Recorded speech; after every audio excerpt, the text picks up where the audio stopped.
Hola a todos, muy buenos días, bienvenidos a serenitymarkets.com. Les habla José Luis Cárpatos y esta es nuestra crónica tradicional de las 4 claves de la semana que ahora termina. El vídeo tradicional de todos los sábados, que espero que les sea de utilidad. Empezamos a grabar hoy sábado 16 de diciembre a las 8:53, hora española, 6 horas menos, hora de Nueva York.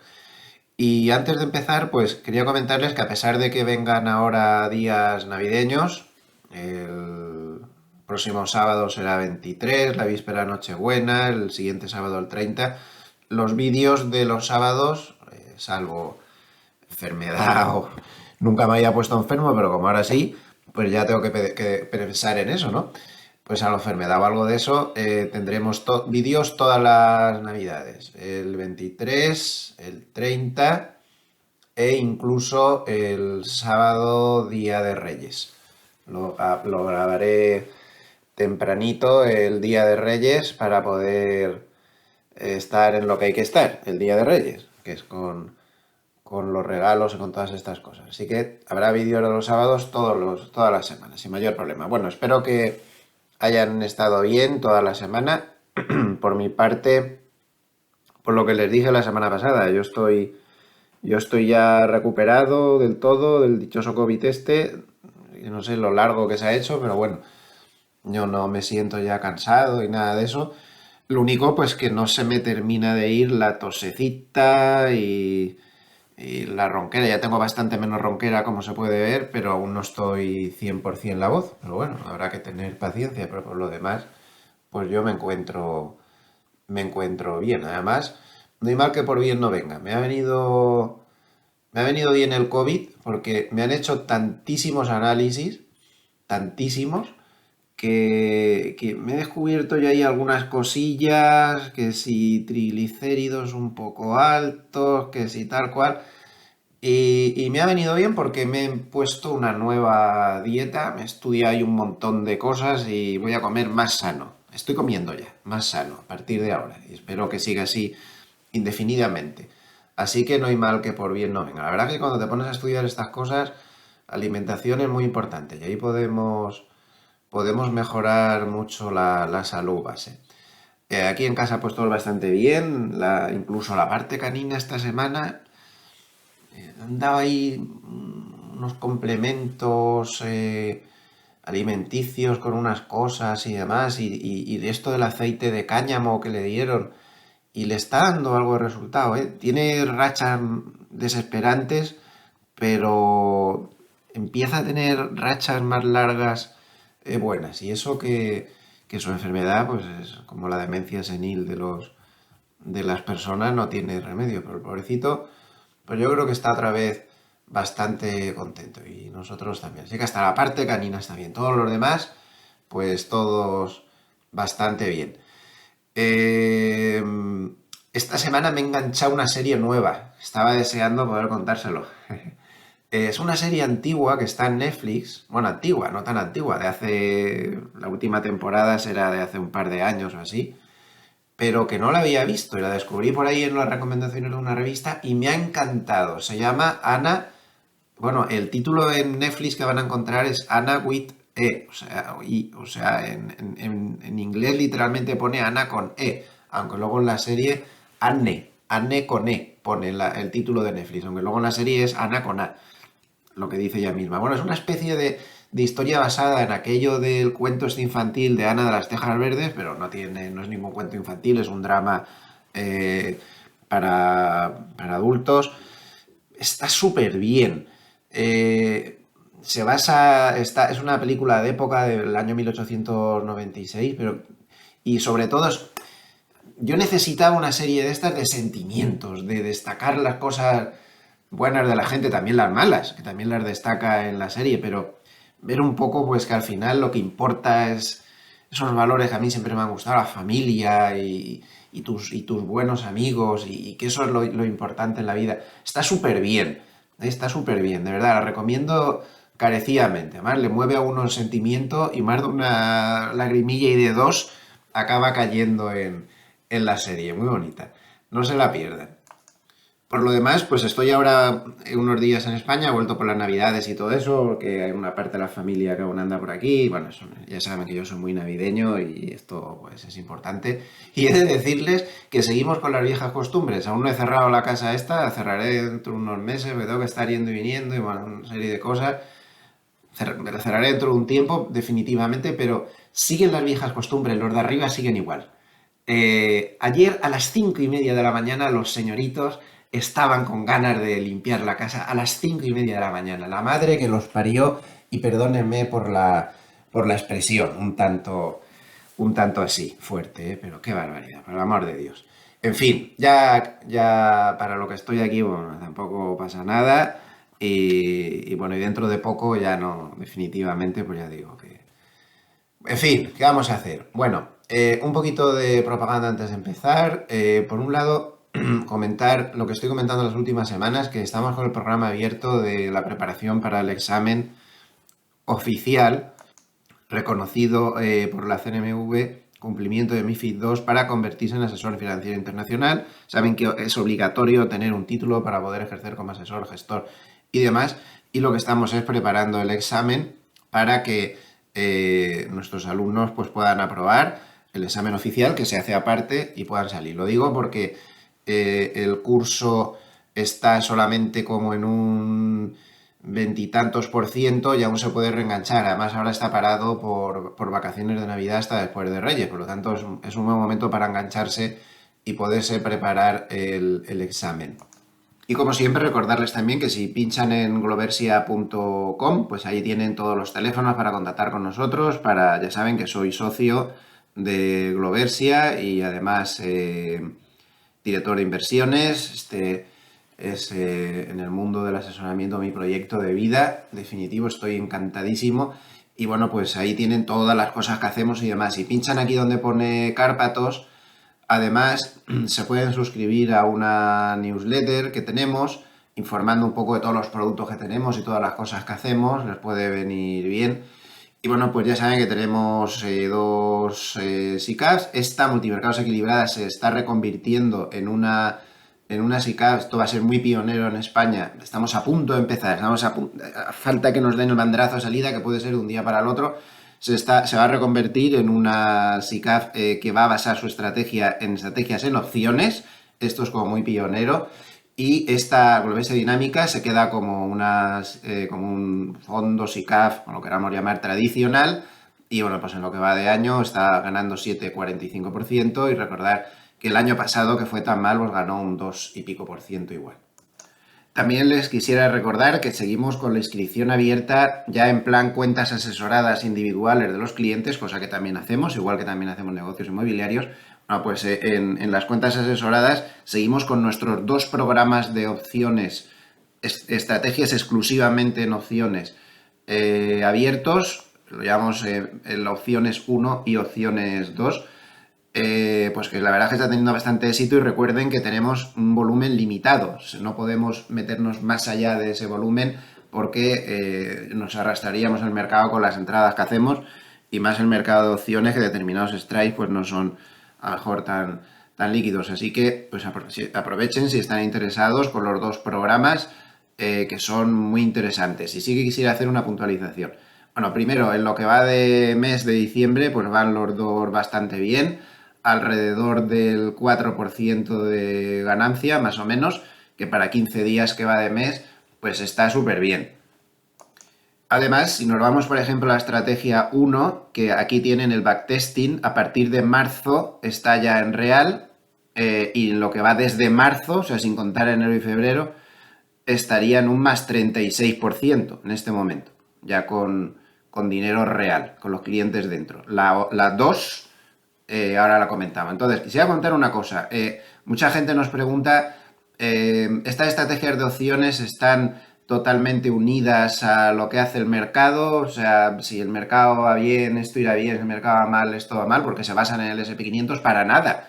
Miren, por ejemplo, la 1, aquí tienen en naranja el S&P 500 y en azul el método que usamos en este método opciones 1. Como ven, Aquí lo hizo mejor, aquí lo hizo muchísimo mejor, aquí un poquito peor, pero llega el año 2022 que el mercado lo hizo muy mal y sin embargo el método ganó bastante. Y el 2023, ese sí, da la casualidad de que está bastante parejo. Bueno, aquí falta, por aquí no está, esto solo está hasta febrero, ahora está en el 36, está bastante mejor que el mercado, pero como vemos, no hace lo que hace el mercado, ni mucho menos, ni mucho menos.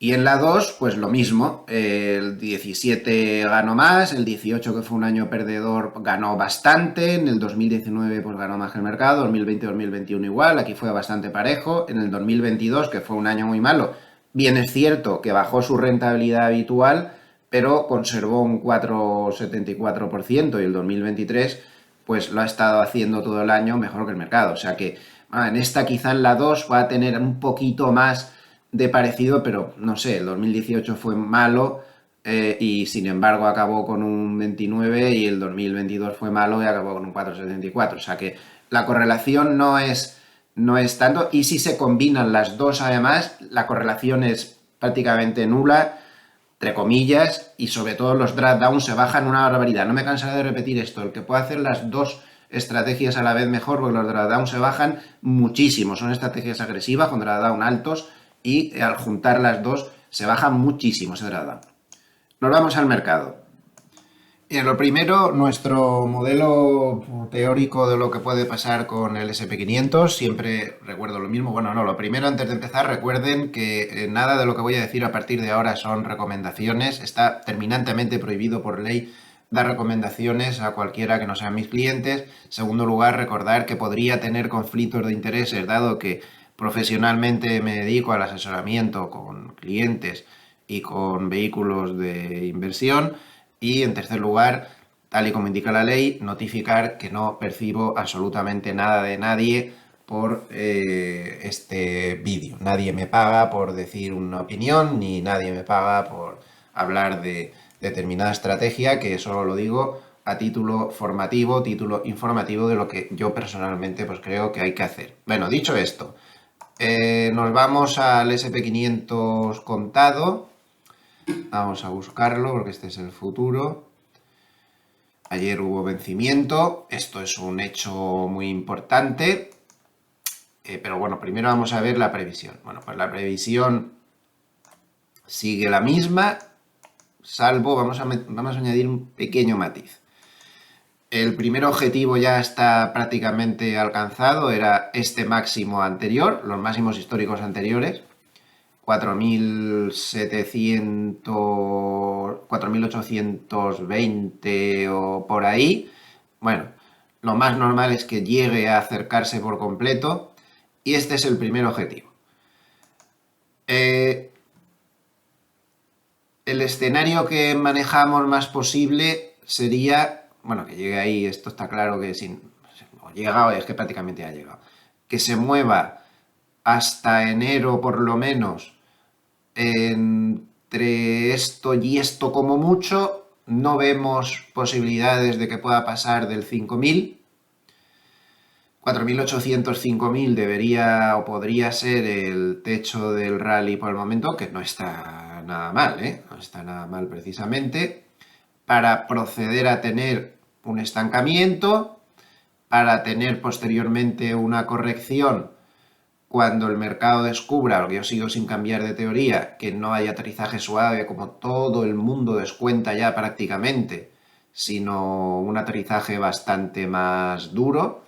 Yo no cambio de opinión, puede que esté equivocado, pero es que la mayoría es abrumadora a favor del aterrizaje suave. No termino de estar de acuerdo. Ayer, por ejemplo, tuvimos la publicación de los datos de PMI, de servicios, de manufacturas y composite actualizados, y es que a mí no se me ocurre un dato mejor que ese para poder comparar los estados de cada economía. Es el único dato homologable, ¿no?, para poder comparar entre economías, el calculado por Markit, no el ISM que calcula Estados Unidos. Y siempre nos da un reflejo pues muy claro de cómo está cada uno. Bien, pues ayer quedó clarísimo que la zona euro está mal, los políticos nunca lo van a reconocer, los políticos están para despistar, para crear ideologías de unos y de otros, para justificar la necesidad de que existan, que realmente yo cada vez no sé para qué, te preguntas más para qué sirven, para liar, pero no son... no son fiables. Nunca van a nombrar la palabra recesión en la zona euro. La nombrarán cuando ya hayamos salido de ella. Pero Alemania está en recesión y Francia está en recesión, sobre todo Francia. La tiene mucho más profunda aún. Y eso significa que la zona euro en su conjunto, pues también debe andar por ahí, porque son las dos primeras potencias con mucha diferencia. Alemania tiene un PMI composite de 47, cuando se esperaba 48, por cierto. Francia, segunda potencia, y por cierto, nos quejamos de los impuestos que hay en España, a mí me parece una barbaridad y absolutamente excesivos y ya rozando ya la expropiación, pero váyanse a Francia. Váyanse a Francia y verán. Es mucho peor aún que esto, ¿eh? Lo digo porque he tenido algunas experiencias recientes, madre mía de Dios.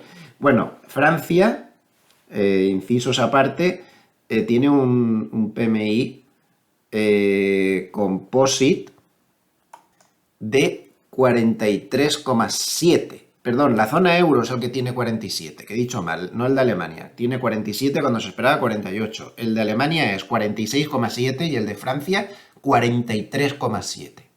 43,7. Es decir, Alemania en recesión, la zona euro está también o con crecimiento nulo, o rozando ya la recesión entera o ya en recesión, y Francia está en recesión profunda. Ustedes mismos. La macro no vale para operar, eso también lo digo, ya lo saben. De hecho, ahora veremos los gráficos, cómo está todo el mundo, ¿no? Lo veremos ahora aparte, que quiero centrarme con esto. ¿Y Estados Unidos cómo está? Pues hombre, de momento podría ser posible con este dato la posibilidad del aterrizaje suave, pero es que está por los pelos. Está en 51 el composite cuando se esperaba 50,5, por los pelos, justo ahí, encima de la línea contracción-expansión. En fin, creo que los efectos de la política monetaria severa en cuanto a los tipos de interés aún se van a ir viendo, van a incrementarse además, porque hay mucha gente pagando tipos de interés muy altos, eso que frenó la recesión, que era que las empresas no estaban afectadas por los tipos de interés tan altos, pues no sé, eso estaba ahí, pero yo creo que sí que habrá esa recesión. Pero la macro no sirve para operar, entonces tampoco me baso exactamente en eso. Una vez que llegue el atasco, porque es muy difícil pasar estos niveles, porque siempre pongo el mismo ejemplo, miren al DAX lo que le costó cuando llegó a un nivel muy parecido, pues 2 años. 2 años. Es muy difícil pasar esos niveles. Si llega ahí una zona de atasco, luego tendría que venir una zona de corrección. A lo mejor ahí la macro sí que influye algo cuando empiecen a salir mal los datos de verdad y demás. O no hacemos caso, como no hemos hecho caso en Europa, no lo sé, pero el caso es que sigo manteniendo el escenario de la corrección posterior al estancamiento. Pero claro, cada vez... Perdón porque se me ha ido el gráfico. Vamos a buscar el SP500. Pero cada vez veo menos claro hasta dónde llegaría esa corrección. No espero una corrección apocalíptica tras el estancamiento, sino simplemente una corrección. Claro, si iniciamos la corrección desde aquí o desde aquí, no sé, me da igual, que desde aquí o desde aquí. En esa zona es por donde yo creo que se va a frenar. Si no se frena, pues nada, pues cambiaremos el escenario y tomaremos las medidas oportunas. Es imposible, esto tampoco, nadie tiene la bola de cristal. Pero si llega desde aquí, claro, ¿qué puede corregir? Un 10, que ya es corrección. Que sería 4.500. Un 6. Sería el 4.700. Entonces, cada vez espero menos que esa corrección sea severa.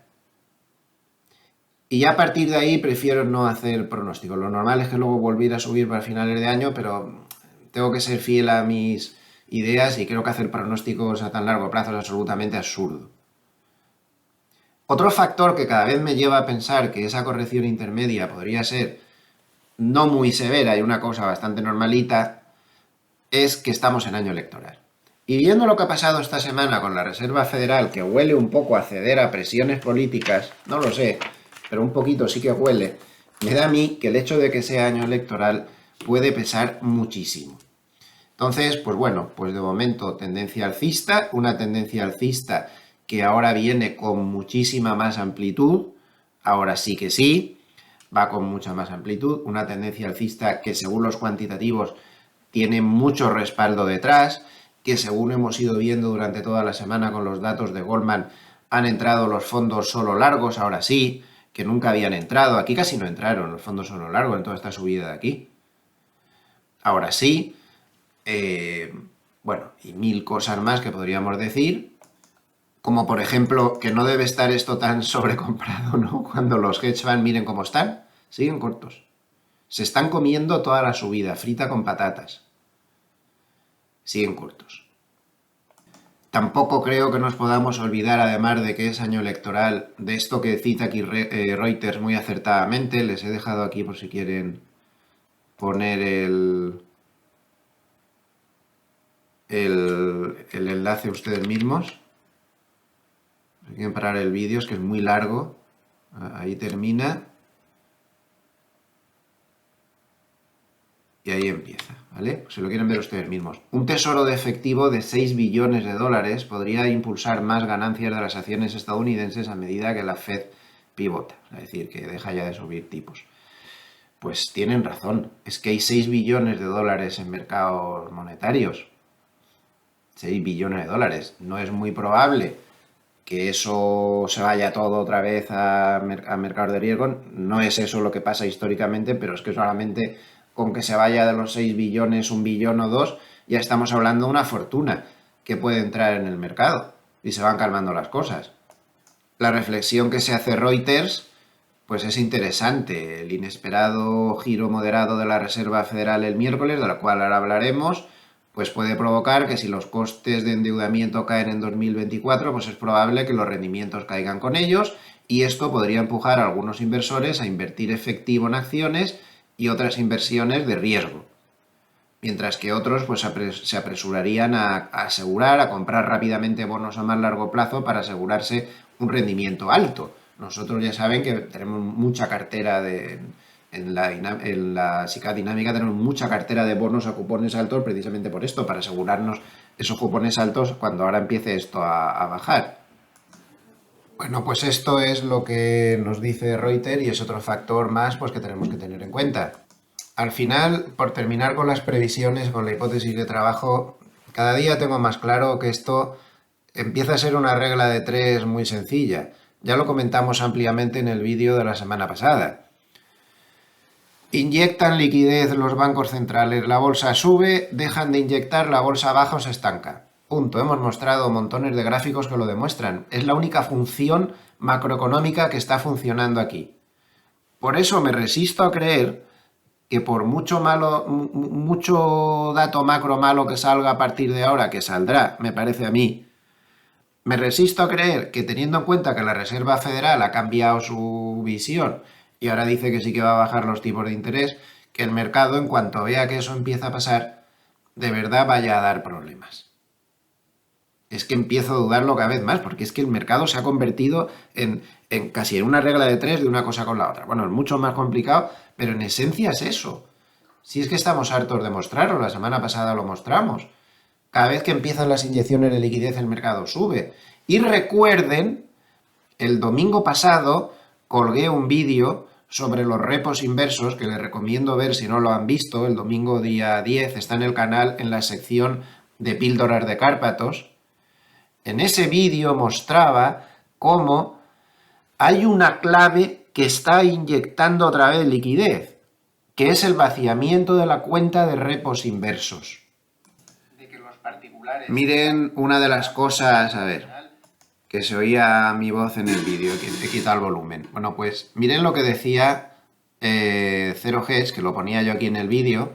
No olvidemos a la Reserva Federal, cuyas reservas acaban de alcanzar el nivel más alto desde abril, a pesar de más de un año de QT, es decir, de rebaja de balance, principalmente gracias al furioso drenaje de repos inversos que está inyectando más liquidez del que la Reserva Federal y el Tesoro están drenando. Están inyectando liquidez otra vez, igual que pasó en marzo. Por eso tuvimos el rebote de marzo. Si es que fue eso, es que al final es esto. Y no nos calentemos la cabeza con más cosas. Y ahora están inyectando liquidez otra vez. En el vídeo del domingo les ponía aquí cómo se está vaciando la cuenta de repos inversos, que había llegado casi a 2,5 billones de dólares y a fecha del domingo estaba en 800.000 millones. Pero es que a fecha de ayer se ha rebajado a 600 y pico mil billones. Todo este dinero está entrando otra vez. Se va en una muy buena parte a la cuenta del Tesoro, claro, que tiene unas necesidades de financiación desmadradas por el despilfarro brutal que está habiendo en Estados Unidos y en todas las potencias occidentales. Ya veremos cómo acaba esto, pero liquidez que está entrando otra vez. Esta semana, 100 y pico mil millones de dólares más, casi 200.000 millones de dólares más. Y el mercado reacciona. Aumentan las reservas de la Reserva Federal, el mercado sube, bajan, baja. Ya está. Esto está siendo así desde hace un montón de años y ya es hora de que nos vayamos mentalizando. Miren la cuenta del Tesoro cómo sube conforme los repos están vaciándose. Han encontrado su forma de financiar los despilfarros. Y mire usted por dónde este vaciamiento viene con las elecciones a tan solo 10 meses y pico, que le viene de maravilla esto a todo el mundo, ¿no? El vaciamiento de la cuenta de los repos, que es muy fácil de vaciar. Basta con que muevas los tipos de interés que pagas por el repo y que te los pongas por debajo de los tipos que pueden conseguir con deuda a corto plazo del Tesoro, ya está, ya tienen la cuenta vaciada. Entonces, este factor es fundamental, por eso me resisto a creer en la hipótesis de trabajo que la caída sea demasiado grande, porque aquí hay muchas historias, salvo que la cuenta de repo se vacíe muy rápido, pero entonces es que van a empezar a bajar los tipos de interés. Es que al final no lo termino de ver, así que ese sería el escenario previsto.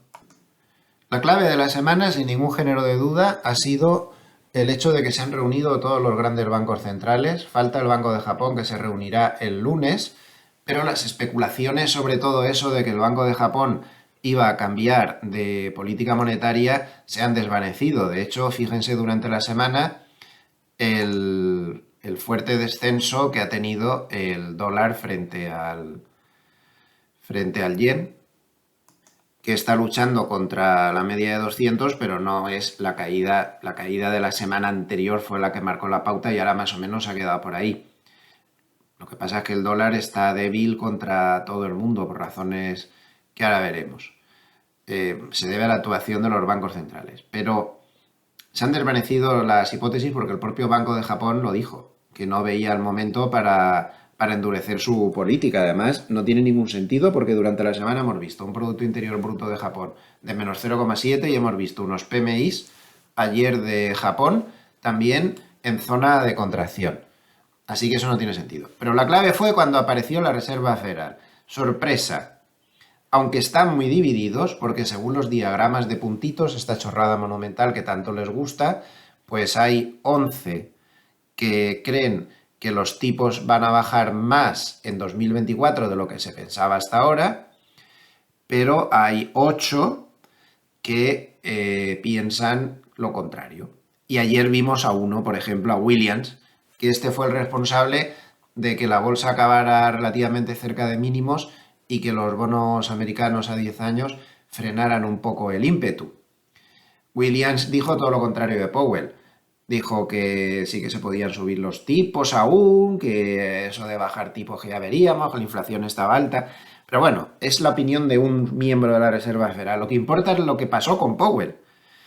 Powell fue muy claro, fue la primera vez que cambió de opinión. Es que hace 10 días dijo lo contrario, pero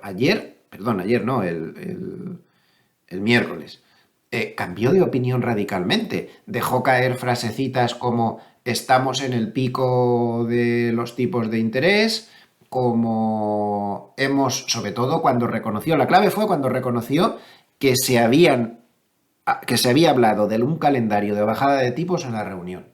Cuando el propio Timiraos, que se supone que filtra las informaciones de la Reserva Federal, nos había dado una pista errónea esta vez. O no ha tenido filtración, o interpretamos mal lo que era una opinión personal y no una filtración. Pero él dijo que no, que iban a dejar claro que no habían debatido las bajadas de tipos de interés. Pero luego sí que lo debatieron, él mismo lo reconoció. Entonces, bueno, hizo una serie de declaraciones que ha cambiado absolutamente lo que el mercado esperaba hasta ahora. Claro, la gran pregunta que durante toda la semana nos hemos estado haciendo todos es ¿qué vio la Reserva Federal para hacer ese cambio de idea? ¿Qué es lo que vio? ¿Ve malos datos macro en lontananza que no nos dicen? ¿Ven que la inflación no solo sí que va a mejorar, sino que se puede ir a la deflación? Hay muchos analistas que están comparando este periodo inflacionista con el del 43-49, el que hubo durante la Segunda Guerra Mundial y el final de la Segunda Guerra Mundial por motivos obvios. No me digan por qué, pero este gráfico lo he visto 40.000 veces y comparan mucho esto, ¿no? Que por la guerra la inflación se disparó, aquí la inflación pues se disparó por el COVID, evidentemente, y todo lo que supuso eso de la cadena de suministros, más crisis energética, más, y no lo olvidemos, porque esto siempre se le olvida a los bancos centrales decirlo, y por culpa de los bancos centrales que dejaron demasiado dinero. Recuerdo la historieta de los tipos negativos y demás. Que no se quiten responsabilidad. Los bancos centrales no son parte de la solución en todo este follón, nunca lo han sido, son parte del problema, a mi modo de ver. Bueno, el caso es que consideran algunos analistas que esto es una cosa similar y que ahora estamos en el periodo ya de bajada y que acabaremos, como se acabó en ese periodo, entrando en la deflación. ¿Estará yendo eso la Reserva Federal? ¿Estará recibiendo presiones políticas? ¿Será una mezcla de todo? Pues no lo sé, pero el cambio de paradigma ha sorprendido a todo el mundo y más viendo que al día siguiente Banco Central Suizo, Banco de Inglaterra, Banco Central Europeo no tocaron tipos, pero no apoyaron las tesis de la Reserva Federal. En estos casos, todo el mundo dijo que no se había debatido una bajada de tipos de interés, que no se había hablado de un calendario de bajadas de tipos de interés y que de momento los tipos se quedaban quietos y punto. Claro, ¿eso qué provocó? Una debilidad fortísima del dólar, porque si el mercado dice el Banco Central Europeo, Banco de Inglaterra, van a bajar los tipos después que la Reserva Federal. Pues entonces se va a cerrar el spread de tal, pues me cargo al dólar. Y eso es lo que se entretuvo en hacer el mercado, salvo el viernes, que hubo una corrección después de los comentarios de Williams. Williams fue el que le dio la vuelta al mercado. Pero claro, el dólar sufrió mucho, como pueden ver aquí, sufrió mucho. Aquí fue la reunión de la Reserva Federal y el euro se disparó contra el dólar. Pasó de 1,0860 a tocar el 1,1064. Por esa diferencia entre las velocidades de bajadas de tipos que se supone que va a tener cada banco central. Por cierto, que vuelve a atacar otra vez a la media de 200. Ojo, si pasara claramente por encima de 1,1060, 1,11, porque habría que empezar a hablar de que esta vez sí que se empieza a romper la media de 200. Así que cambio de paradigma total inesperado, y no se sabe muy bien por qué, de la Reserva Federal. Claro, esto para el mercado es que no pudo haber mejores noticias para los bonos y para las bolsas, sobre todo para los bonos. La reacción en los bonos fue extraordinaria, brutal, una barbaridad de subida. Miren el bono americano 10 años, el futuro, cómo se ha ido a la media de 200. Aquí salió la reunión, el bono salió disparado tremendamente hacia arriba. Ahora está en una zona de resistencias dificilísima. Yo para mí que no va a pasar, salvo que empiecen a aparecer datos macro muy malos. Yo ahí debería de tomarse un descanso. Fíjense que ahí tiene una zona de resistencia natural, tiene a la media de 200 y ahí, si miramos rentabilidades, está exactamente la rentabilidad en el soporte psicológico del 4%, un pelín por debajo está. Eso es muy difícil de pasar a la primera. Yo creo que ahí se podrían tomar los bonos un reposito, un descansito, aunque sea de algunos días. No es fácil perder ese 4,90. Perdón, ese 4. Si se pierde, pues nada, lo normal es que se vuelva a estabilizar en el entorno 3,75, pero eso ya significaría que los bonos están incorporando datos macro malos. Ya por debajo del 4 ya tiene que ser que los bonos no solo descuenten bajada de tipos, sino que además va a estar la cosa mal. En cualquier caso, ¿para qué va a bajar los tipos? ¿De verdad va a bajar los tipos de nuevo con cierta prisa si según ellos va a venir un aterrizaje suave? Pues no, parece que no cuadra eso mucho, no tiene mucho sentido, ¿no? Pues si va a bajar los tipos es porque no ven el aterrizaje suave a pesar de lo que están diciendo. En fin, un poco de lío, pero a los bonos fue tremenda. Para los bonos la reacción fue tremenda. Los bonos europeos exactamente igual. Subidón apoteósico.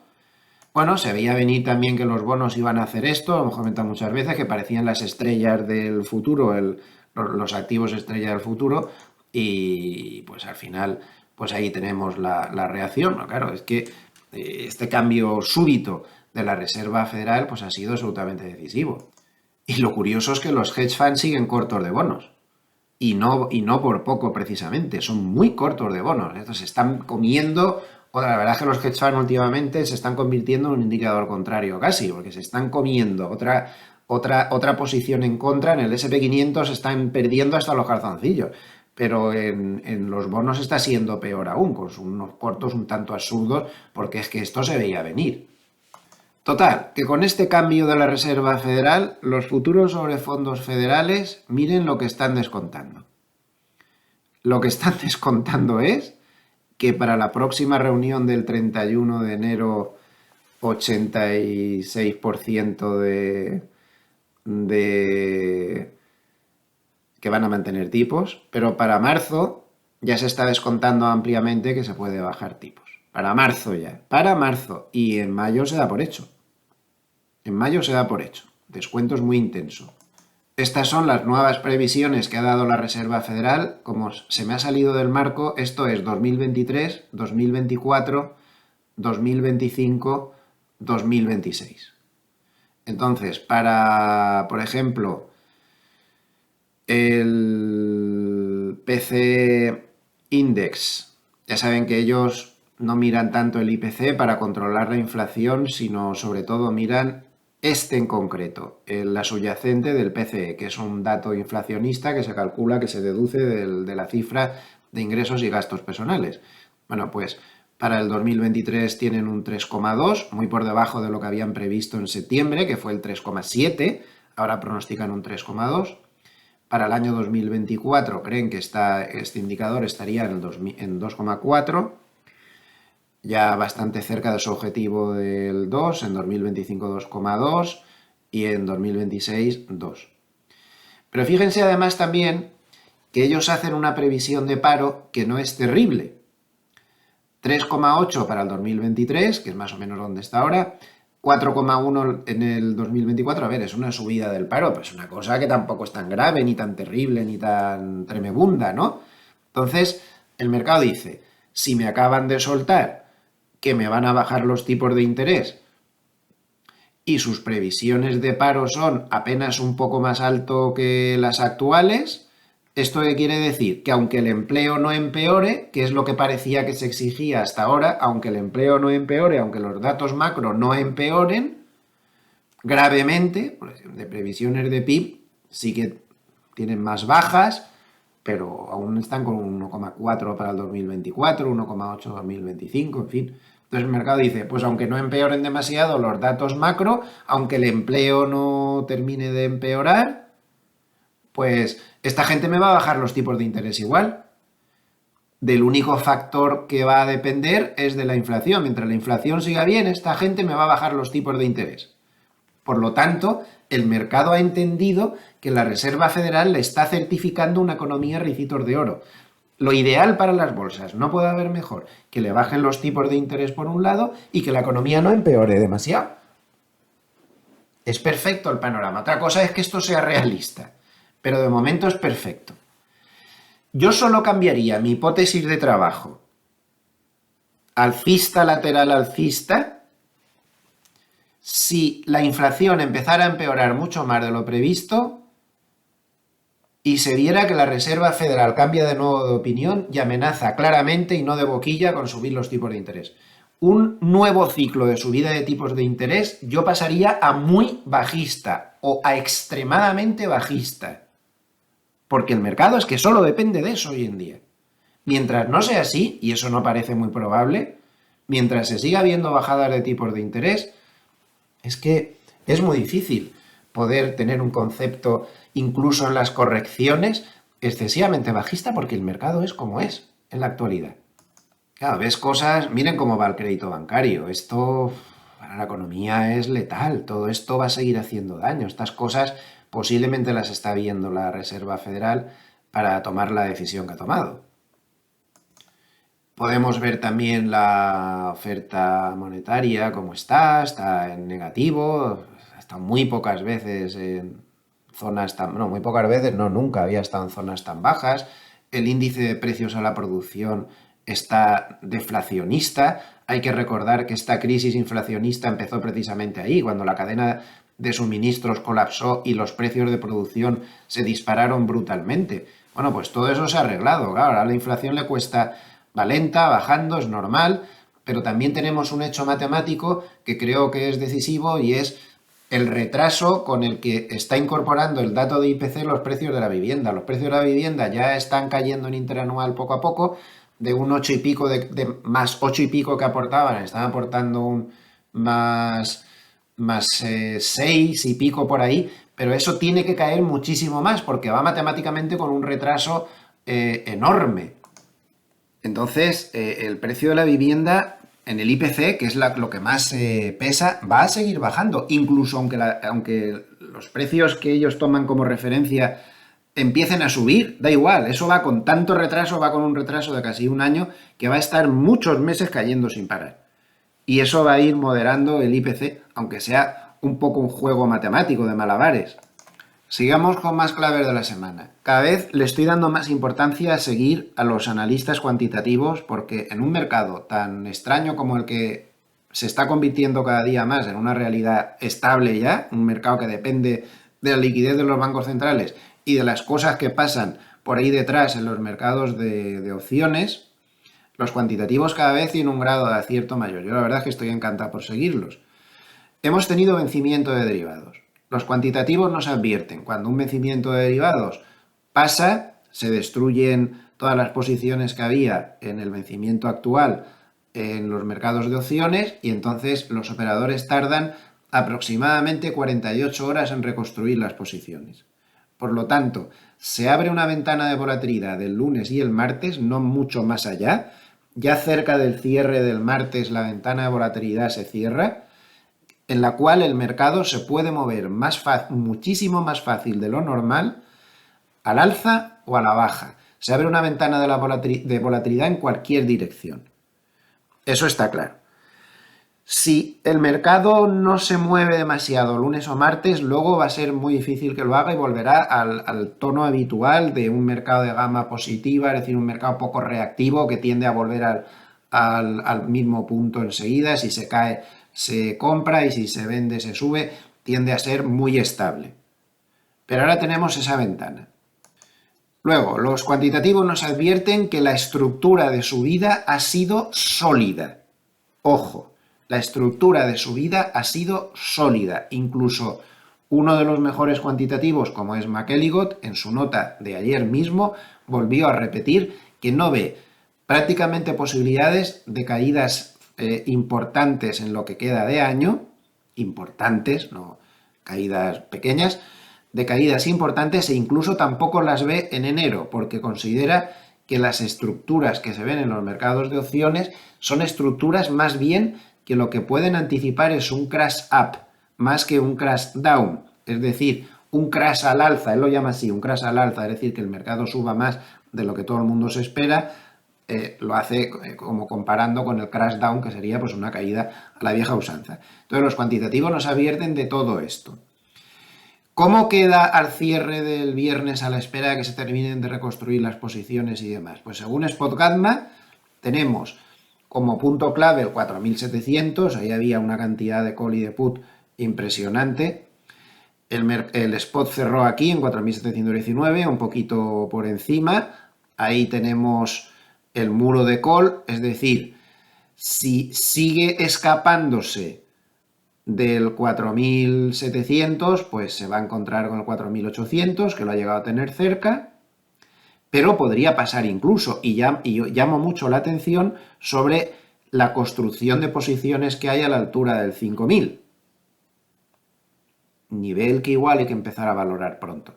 Por debajo, pues Spot Gamma considera que por debajo de 4600 sería cuando podrían complicarse un poco las cosas, y el muro de puts sigue en 4400. Esto sería la estructura cuantitativa, que insisto, no es una mala estructura y que da posibilidades de que pueda llegar al 4800 incluso más arriba. 4800 no es un nivel tremendamente fuerte ahora mismo, habrá que ver en la reconstrucción cómo queda esto.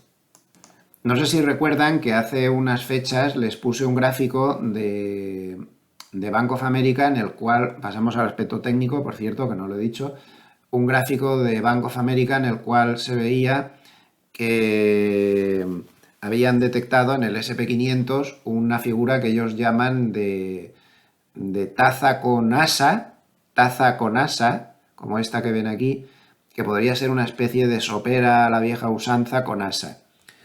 Y que les proyectaba una subida en el SP500 que podría llevarle dentro de unos meses tranquilamente a la zona 5000-5100, incluso a la zona 5200-5300.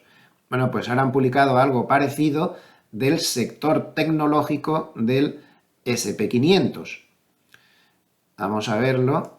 Entonces, como ven, según ellos, se acaba de confirmar la ruptura de la figura de taza con asa, de taza con asa, que me he liado, de taza con asa, y esto tiene un objetivo de subida del sector tecnológico del SP500, pues desde un 190 que está ahora hasta cerca de 228, entre 228 y 240.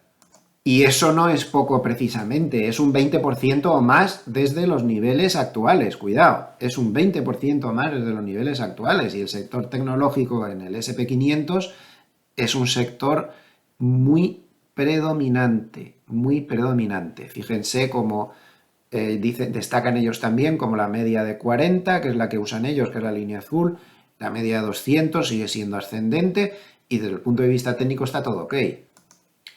En el SP500 Spot, pues ya lo hemos dicho, está todo claro, pero no obstante volvemos a repetir una vez más. 4800 tiene ahí la zona de atasco, nada fácil de pasar. Si pasara a 4800, pues ya sería 5000, fin por el momento del rally a mi modo de ver. Esta zona es ya muy difícil. Zona de soporte, pues se ve muy claro aquí en el gráfico, ¿no? Zona de soporte está en 4600, exactamente donde los cuantitativos dicen. Exactamente ahí.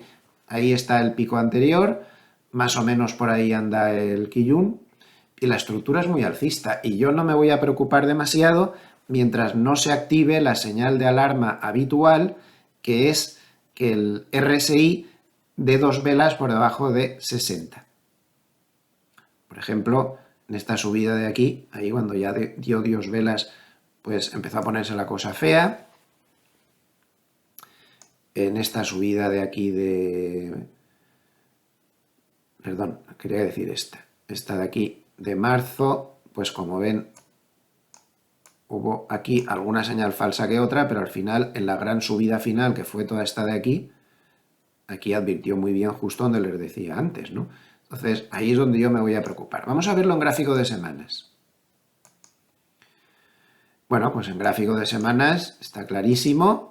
Nunca perdió su estructura alcista, tampoco tan solo asistimos a una corrección.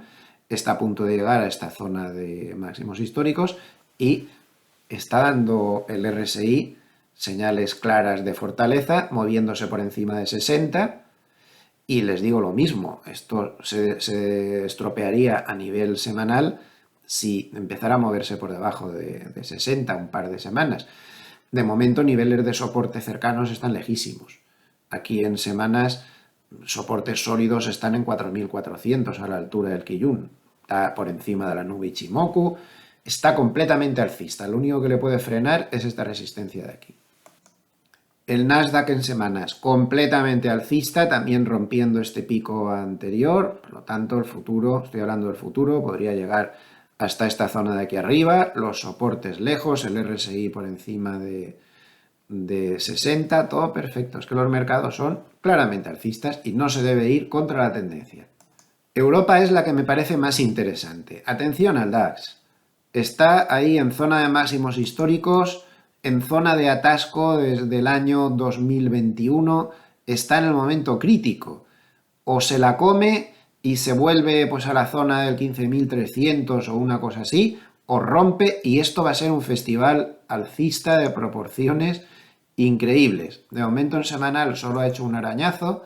Si nos vamos al gráfico diario,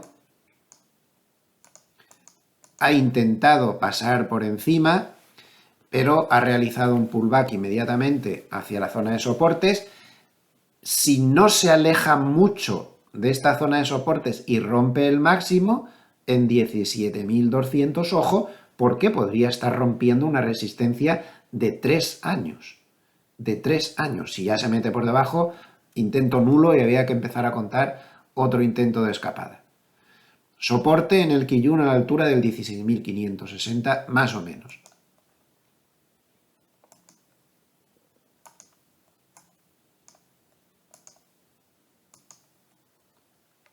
Eurostoxx 50. Pues como vemos, intento de ruptura también de su zona de máximos. Interesantísimo. Ojo, parece que va más suelto que el DAX, parece que tiene menos resistencia ahí. Soporte fortísimo en 4.500. Todo lo que sea no perder el 4.500 es hiperalcista y podría subir mucho más porque las resistencias están casi rotas. Por encima del máximo anterior que deja aquí en 4.628, la daríamos por definitivamente rota. ¿Peligro? Pues si el RSI se volviera a meter por abajo de 60 un par de velas. Y les recuerdo que estos dos gráficos hiperalcistas que acabamos de ver, el del DAX y el del Eurostoxx, pues son de dos economías que están en recesión, que es bastante curiosillo, ¿no? Bitcoin, muy interesante desde el punto de vista técnico. Por encima de 45.000 que tiene la resistencia, puede dar un buen tirón, quizás se podría ir a 50.000. Y lo interesante están los soportes. Zona psicológica de 40.000, ahí se está parando, que está reforzado por el Kijun.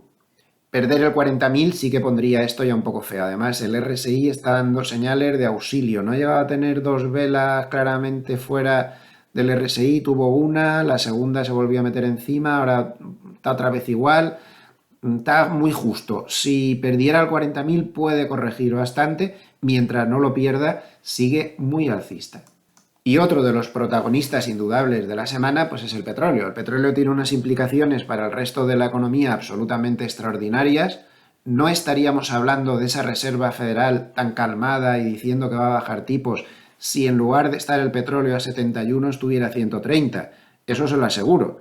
Pero es más que evidente que el petróleo, con esa caída tan tremenda que ha tenido, a pesar de los intentos de la OPEP de frenarla, pues está siendo decisivo en que la inflación se esté moderando más rápido de lo previsto en la mayoría de zonas. Es fundamental lo que haga el petróleo. Desde el punto de vista técnico está fatal. Ha perdido la media de 200, que ahora le va a actuar de resistencia en el entorno 76,5. Además, si rompiera la media de 200, estaría rompiendo también el Kijun y si observan, pues como en casi todos los productos, cada vez que rompe el Kijun tiende a tener pues, un movimiento tendencial fuerte. Pero de momento, mientras no haga eso, sigue teniendo peligro de caer a la zona de soportes en 65. Sigue bajista y no está dando señales de vuelta por el momento. Así que de momento bajista con peligro de caer al 65. ¿Qué está pasando? Pues desde un punto de vista fundamental, el mercado pondera más el debilitamiento chino, que está muy débil, que hemos seguido toda la semana teniendo malos datos macro. China es clave. China es el principal consumidor del mundo de petróleo y no levanta cabeza. No levanta cabeza. Y encima hemos visto a una zona euro en recesión y a un Estados Unidos con previsiones de crecimiento bajo. Todo eso va a repercutir evidentemente en el consumo de petróleo y mucho petróleo por todos los sitios. Las existencias son bastante altas por todos los lados. Bueno, menos en Estados Unidos la reserva estratégica que la tienen que reconstruir, pero en general, pues esto es lo que está pasando. Decíamos que China está fatal y esto está suponiendo que miren la estampida de inversores extranjeros que se está dando en China. De hecho, es la primera vez que se ve una salida de inversores extranjeros, se ve un saldo negativo. Hasta ahora nunca se había visto. Estaban saliendo bastante los inversores extranjeros, pero ahora sí que se han asustado. Hay quien dice que esta es la gran oportunidad de inversión porque está muy bajo. Yo solo digo que paciencia, que China está en tendencia bajista. No empecemos a coger cuchillos cayendo con las manos. No da ninguna señal de vuelta. El hecho de que esté muy barata o de que haya caído mucho no es una señal de compra. Las señales de compra las da cuando las da y de momento no las está dando. Eso para quien quiera entrar. Yo, como vengo diciendo desde hace algunos vídeos, he decidido que no voy a hacer inversiones ni para mis clientes tampoco, eso ya cada uno si quiere luego hacer sus cosas por su lado, en este país. Definitivamente creo que es poco sensato invertir en un país que no tiene transparencia ninguna, que no hay, como está el señor Xi, que es el señor dictador, que hace lo que quiere, pues no hay auditorías, no hay controles, nadie está seguro de que los datos macro sean verdad o no, nadie lo puede comprobar.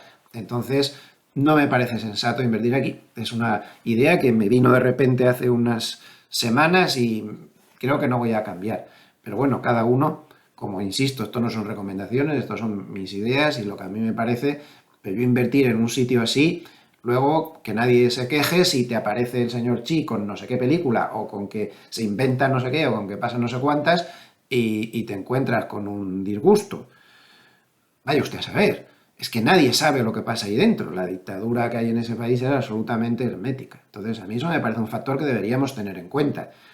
Vamos a invertir en países emergentes. Ojo, todos los índices de emergentes son China y 4 palmeros más. Eso es así. Los índices de emergentes son media China. China es lo que más se mueve dentro de un índice de emergentes. No sé si hay por ahí índices de emergentes que no tengan a China dentro. Me parece a mí que pocos. Una reflexión. Luego cada uno esto tendrá su opinión, evidentemente. Que esto es una idea mía muy, muy personal. En cualquier caso, la tendencia es bajista y no se va contra la tendencia bajista. Eso sí que ya no es tan personal. Un gráfico interesante.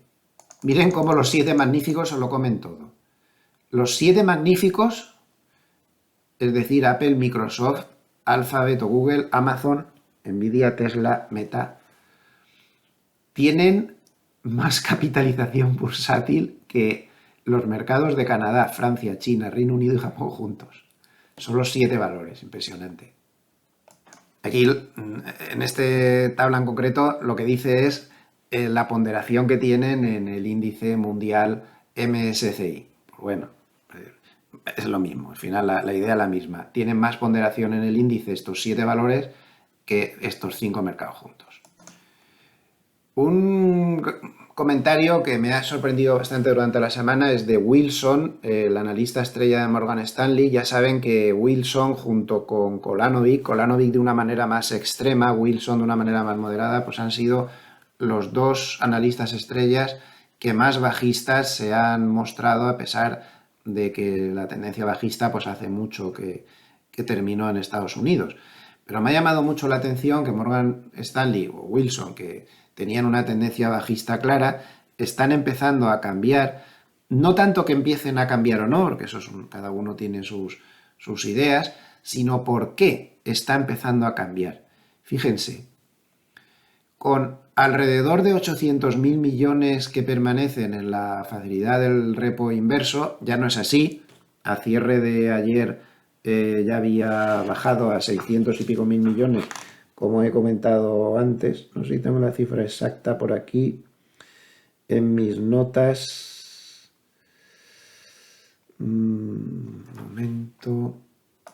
Sí que la tengo. Ha bajado a 683.000 millones. Bueno, pues fíjense lo que dice. Dice, lo normal es que este repo inverso continúe cancelándose hasta que llegue a cero el próximo año, y mientras eso sea así, calculen 5 o 6 meses le puede costar esto, en términos normales, nunca se sabe.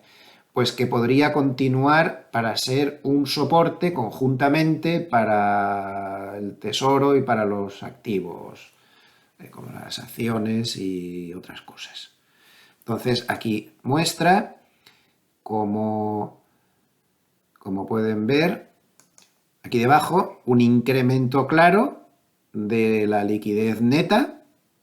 Durante el año 2022 estuvo bajando y el mercado pasó lo que pasó, y durante el 2023, a partir de marzo, pues empezó a subir y ahora se ha acelerado más. Y como ven aquí que pone liquidez incrementándose en verde, pues en función del repo inverso que está puesto aquí al revés, en escala inversa, y que, claro, este vaciamiento del repo inverso está equilibrando a la Reserva Federal. Bueno, lo que hemos hablado antes en suma. Otro gráfico interesante de Goldman que se ha publicado durante la semana. ¿Quién es el propietario de Wall Street? Sorpresa, los particulares son ya el 39%. Los fondos mutuos, es decir, los fondos más grandes de inversión, ya solo es un 13%. Los fondos activos, estos son los pasivos, estos son los activos, digamos que los fondos mutuos son propietarios del 26%, los fondos de pensiones del 9%, inversores extranjeros el 17%, y los hedge funds son solo el 2%. Entonces, el particular, con esos niveles que tiene ya de estar en mercado, no hay que verlo como un sentimiento contrario. El hecho de que los particulares estén dentro o fuera es imprescindible. Si no están dentro, no sube el mercado, si son el 39%. Entonces tengámoslo en cuenta ese detalle también. Sin embargo, en el mercado de bonos la situación es radicalmente opuesta. El mercado de bonos es un mercado más profesional y por lo tanto se va a mover siempre de una manera más distinta de la bolsa, donde su mayor propietario pues depende más de otros factores y otras cosas. Los hogares, el particular, solo tienen fondos un 9%, y los inversores extranjeros son los que más bonos tienen, con un 30%. ¿Ustedes les parece tranquilizador que una economía como esta dependa tanto de los inversores extranjeros? Un 30% del total de su ingente deuda. ¿Y si algún día se cansaran los inversores extranjeros por la razón que sea? ¿Dónde está puesta la garantía de que los inversores extranjeros siempre van a estar comprando bonos de Estados Unidos? Y en esta línea de reflexión con retranca, pues miren este gráfico de la web Deuda Pública en España, pues lo que debemos de verdad en España. Ya saben que las cifras están un poco retocaditas, esto cuenta, esto no cuenta, pero la web ha calculado lo que debemos en España por cada habitante, 40.943 por habitante euros, y por contribuyente 95.999. ¡Hala! Ahí queda eso. ¿Y esto qué pensamos? ¿Que no hay que pagarlo? Pero igual que está España, está un montón de países y de potencias occidentales, Estados Unidos incluida. ¿Esto qué pensamos? ¿Que no hay que pagarlo? ¿Vamos a seguir pagando esto con más deuda y seguimos incrementando la pelota? ¿Esto dónde va a estallar? ¿Qué es el euro? ¿Qué es el dólar? ¿Está basado en esto? ¿En este panel que ven aquí? Esto no tiene ni pies ni cabeza. Y como siempre digo, pues tardará 20 años, no lo sé. Pero a lo mejor el padre de familia prudente tiene que pensar, ¿y qué va a pasar con mis hijos o con mis nietos si hace falta pensar en los nietos? ¿Qué le voy a legar? ¿Un montón de deudas? ¿Estos ahorros que tengo ahora, qué van a valer dentro de X tiempo como siga este disparate de gasto de deudas? Desde que abandonamos el patrón oro, que no hemos levantado cabeza en las potencias occidentales. Y España es un mal alumno de este tema. Ahí lo ven. Sigamos gastando. No hay problema. Total, pues en lugar de deber 95.000, pues debemos 200.000. Si da igual, ¿no? Pues no da igual. Evidentemente no da igual. ahí queda la reflexión. A mí esto me preocupa mucho. Yo he tomado decisiones en mi vida ya muy importantes, como todos saben, y no quiero ser pesado con eso. Y una de las cosas que me está influyendo es esto. Porque yo quiero que mis hijos y mis nietos tengan un mejor futuro. Esto, ¿saben lo que es esto? Esto es pan para hoy, pobreza para mañana. Esto es lo que es. Y no solo, insisto, estoy poniendo el ejemplo de España porque es el gráfico que encontraba, pero es que este es el mismo problema de Italia, de Portugal, de Estados Unidos y de media Europa también y de medio mundo también. Japón, China, ojo con China. Ojo con China respecto a la deuda. Durante la semana se está especulando con que la deuda que tienen oculta en administraciones locales usando métodos muy parecidos a los que usaban los griegos en su momento, y miren qué mal terminó eso, puede ser una cantidad astronómica. Pero vuelvo a lo mismo de antes, pero como no hay manera de comprobarlo, todo es hermético, todo está cerrado, por eso no me gusta invertir. Bueno, realmente cada vez me va a gustar invertir en menos países. Por eso me muevo más a nivel de índices y a nivel de no sé qué, porque es que ya, madre mía, es que como te pongas a pensar, esto es como lo que decía al principio de la alimentación, ¿no? Al final, casi todos los alimentos tienen alguna porquería. Yo no quiero ser extremista, no quiero ser preparacionista, me dicen algunos. Es que parece preparacionista, al final te vas a poner ahí el búnker con las latitas de conserva y la munición, ¿no? Si no es eso. Pero las cifras son las que son. ¿Y cómo vamos a arreglar esto? ¿Ustedes ven un solo gobierno occidental? Bueno, alguno hay, pero la inmensa mayoría que esté dispuesto a meter esto en cintura, no, porque el que lo meta en cintura va a perder las próximas elecciones, ya sea aquí, ya sea allá o ya sea donde sea. Aquí hay que prometer que vas a gastar más aún. Y al final tienes unos bancos centrales con políticas restrictivas durante algún tiempo, pero la mayoría de gobiernos han seguido con políticas expansivas, con un gasto en constante incremento. ¿Cuándo nos va a entrar el sentido común? No parece posible por las reglas del mundo actual y por la sociedad actual que tenemos. En fin, ahí lo dejo, la reflexión. Insisto, no es tanto centrado en España, porque la tabla es que también, sino en general, que esto es un problema de muchísimos países. Vamos a terminar con el repaso de Hartnett como todos los días. Yo que soy muy hartnettista y que conozco muy bien su forma de escribir, estoy viendo a Hartnett un poco despistado y un poco... No despistado, un poco incómodo porque él está muy incómodo con la subida esta que está viendo. Tengo más claro que el agua. No es esto lo que él se esperaba desde hace bastante tiempo y le veo incómodo. Esto hay que dejarlo claro. Vamos a analizar las cosas que dice. Dice que ha habido un rally muy fuerte en los bonos americanos, con la rentabilidad bajando del 5 al 4%. Esto está llevando a una serie de activos que están subiendo una barbaridad desde el Halloween, es decir, de primeros de noviembre. Pues bueno, aquí tiene un montón de activos. Me llama la atención, por ejemplo, los REITs inmobiliarios, con una subida del 24% en muy poco tiempo. Los bancos regionales, con una subida del 30%. El ARC, de Cathie Woods, con una subida del 52% nada menos. Y el siguiente parrafito, pues... No, lo traduce la inteligencia artificial para no meter la pata, dice el guión cambia de más alto por más tiempo igual a aterrizaje duro, es decir, que esto hubiera causado un aterrizaje duro, a reducción de la Reserva Federal igual a aterrizaje suave, que es justo lo que estábamos hablando antes, que es lo que acaba de pasar. Solo el trading con apalancamiento no se ha recuperado y sobre todo llama la atención sobre las acciones chinas. Mientras todos esos activos subían tanto desde Halloween, las acciones chinas han caído un 2%.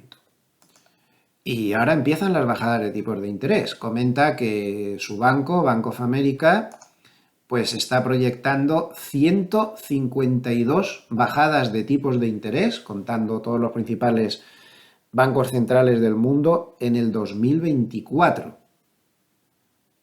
Esto va a ser el mayor número de bajadas de tipos de interés durante el año 2024 desde el año 2020. Claro, esto es lo que yo me pregunto. Con 152 bajadas globales de tipos de interés, ¿de verdad van a bajar mucho unas bolsas que son absolutamente yonkis de esto? Puede que sí, una temporadita. Hay muchos ejemplos de caídas en medio de bajadas de tipos de interés temporalmente, pero tal y como están los mercados hoy, pues no lo sé, no lo sé.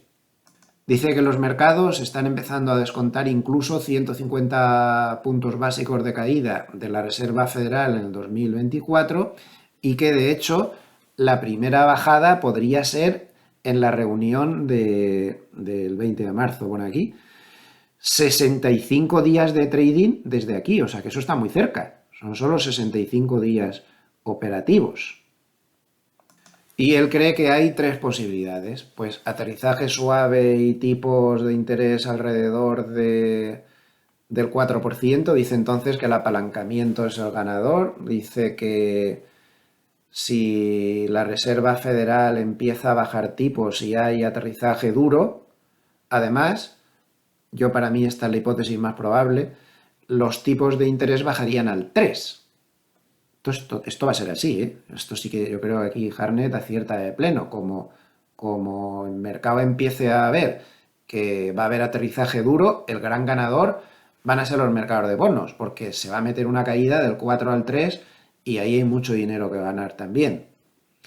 Y en este caso del aterrizaje duro, según él, los commodities serían...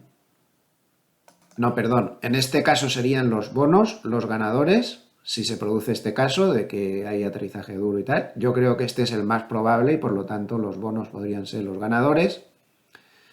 Y los commodities serían los ganadores si la Reserva Federal baja tipos de interés, no se produce un aterrizaje y según él, pues podría haber peligro de que los bonos se fueran otra vez al 5%. Esto sí que, si los bonos empiezan a subir otra vez camino del 5%, sí que frenaría clarísimamente el mercado alcista bursátil, esto está claro.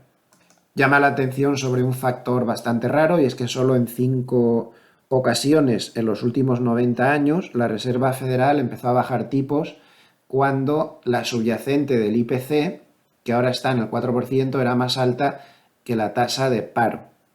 Esto es una anomalía y ahí pone las pocas ocasiones en las cuales pues esto se vio.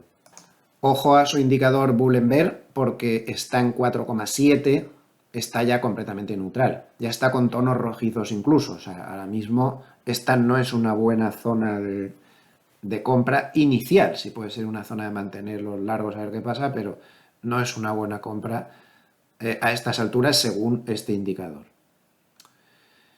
Tenemos en los flujos entradas de 25.300 millones de dólares en las bolsas. Ha entrado mucho dinero en las bolsas en esta semana, mucho dinero. 2.100 millones en bonos. Han salido 45 del oro y han salido 31.000 millones de cash, que claramente se han ido aquí. Esto es un poco lo que decía Reuters antes. Como hay 6 billones, fíjense lo que puede pasar de aquí a aquí. No hace falta que salgan los 6 billones, con que salga uno solo. De hecho, es la primera salida de cash en 8 semanas. Y en la bolsa se lleva un acumulado de 8 semanas entrando dinero, 74.000 millones de dólares en total, y es la mayor desde marzo del 2022. Y aquí, muy acertadamente, Hartnett sale al hilo de lo que todos estamos pensando, de si puede haber, lo que acabamos de comentar, si puede haber una salida del dinero que hay en cash hacia otros activos con una cierta rapidez. Entonces, aquí ha hecho un estudio que vamos a traducir con la ayuda de la inteligencia artificial y aquí lo tenemos. Muy interesante esto que ha calculado. Dice, los flujos de salida de fondos del mercado monetario en los últimos 5 ciclos desde 1990 comenzaron en promedio 12 meses después de la primera reducción de tasas. Es decir, que no deberíamos esperar, si esto se va a cumplir la historia, que se produzca ese trasvase que decíamos de los 6 billones de dólares que hay en monetarios, a bolsa o a otros activos, hasta el primer trimestre del 2025. Además añade, tengan en cuenta que todos estos episodios de salida de dinero de los mercados monetarios desde el 90 se desencadenaron por el final de la recesión. En el aterrizaje suave de 2019 no salió dinero de los fondos monetarios. Si fuera el caso ahora, pues igual tampoco salía dinero. Dice que los flujos de salida que realmente se dieron en esos últimos cinco ciclos fueron del 20% de los flujos de entrada anteriores. Así que podría haber una entrada de dinero en las fechas que ha dicho del 20% aproximadamente de todo lo que ha entrado antes. Luego, es importante ese tema, pero no para corto plazo. Es muy interesante esto que ha hecho Hartnett aquí calculándolo. Traduzco aquí el siguiente párrafo de la inteligencia artificial. Como no es decisivo, se lo dejo por si quieren parar el vídeo y leerlo con calma.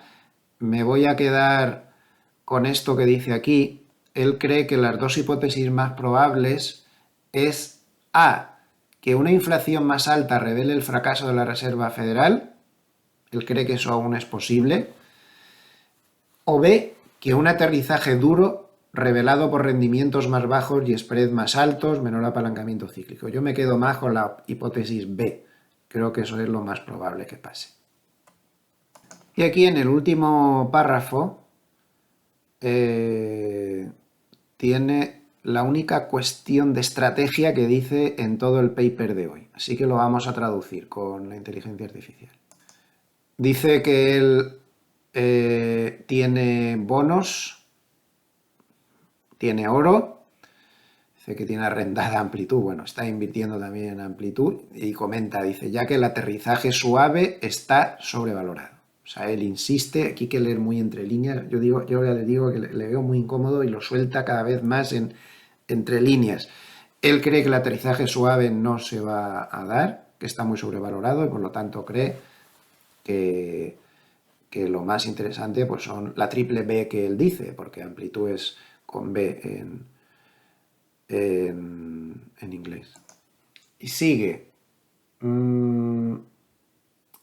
Aquí lo que deja caer, lo que continúa, es que según él, si la Reserva Federal empieza a bajar tipos sin que el desempleo haya subido, va a volver a tensar la inflación. Esa es su teoría. Yo en esto no lo tengo yo muy claro del todo. Pero como esa es su teoría, pues cree que si eso se diera, pues estaríamos hablando de que el oro se podría ir a 2.400 y que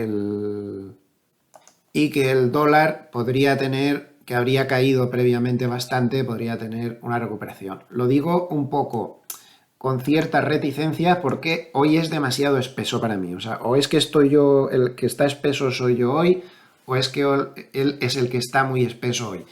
Pero no termino de ver clara la idea al 100%, pero sí que creo que la idea central está muy clara en todos los textos que hemos leído. Está un poco incómodo, está un poco sorprendido por los rebotes que está viendo, pero sigue siendo escéptico.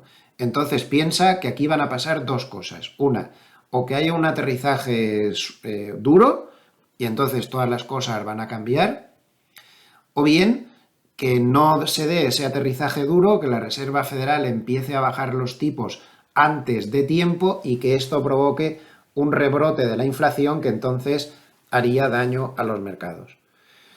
En esencia, él cree que habrá daño en los mercados de las dos maneras. Yo aquí tampoco tengo claro, vuelvo a discrepar en cuanto a que si lo que pasa es el aterrizaje duro, los tipos bajan al 3, etcétera, cuánto tiempo podría durar esos problemas para los mercados teniendo en cuenta que la Reserva Federal volvería a los manguerazos.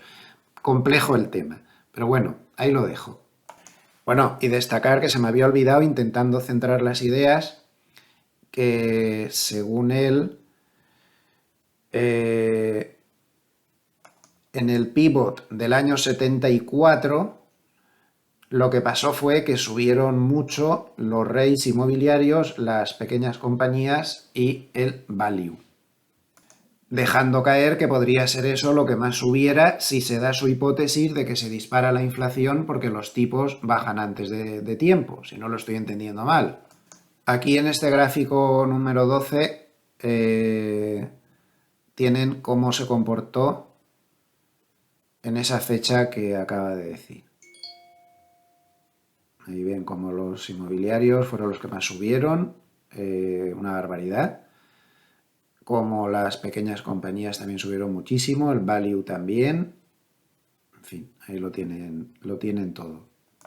Bueno, espero haberme aproximado lo más posible a lo que he intentado decir Harne, porque hoy he de reconocer que tengo bastantes dudas y que me temo que algo se me ha escapado por ahí, porque es que todo esto de las frasecitas cortas y estas ideas tan condensadas ahí y todo lleno de abreviaciones, pues la mayoría de los días sí que lo termino de ver claro, pero hoy me he quedado con algunas dudas.